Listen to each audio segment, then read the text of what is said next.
She means business. Top 6 answers are on the board. Bukod sa cellphone, ano pa ang nire-recharge? Go. Gabi.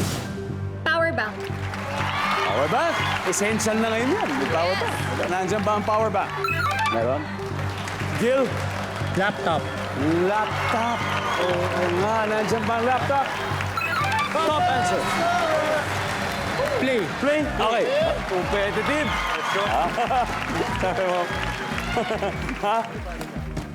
Nikki, bukod sa cellphone, ano pa ang nire-recharge? Energy mo? Oh, survey says, Derek, bukod sa cellphone, ano pa ang nire-recharge? Flashlight. Yeah, flashlight. Nandiyan ba yung flashlight? Wala.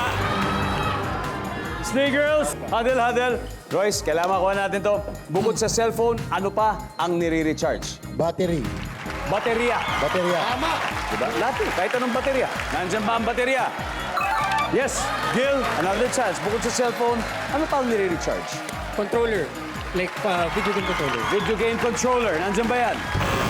Wala. Okay, here we go. Tatlo pa to. Sina, kayang-kaya. Bukod sa cellphone at saka yung mga nandyan, ano pa ang nire-recharge? AirPods. AirPods, Gabi. Headphones or smartwatch? Headphones, smartwatch, Mikey? Kotse ngayon sila-charge na, di ba? Yeah, Pwede na yun. pwede. Oh. Kotse. Ay, meron Our battery. Mikey! Yes. Iba pa yun. Mikey, go home! Hindi. Portable fan. Ito, Julia. Bukod sa cellphone, ano pang nire-recharge kaya? Yung headphones. Nako, headphones. Gamit na gamit sa ino. Headphones. Okay, sabi nila, earphones or headphones. Nandiyan ba yan, survey?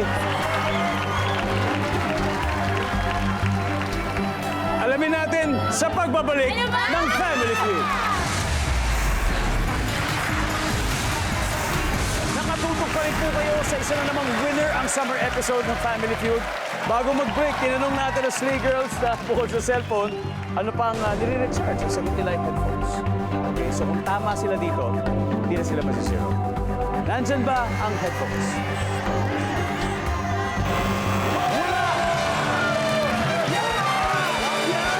What? Okay, tignan natin. Ano ba to? Number 6 muna. Number 5. And number 2. Rechargeable lang. Yung malaki. Di ba yung dalawang ganun? Naalala niyo pa ba yun?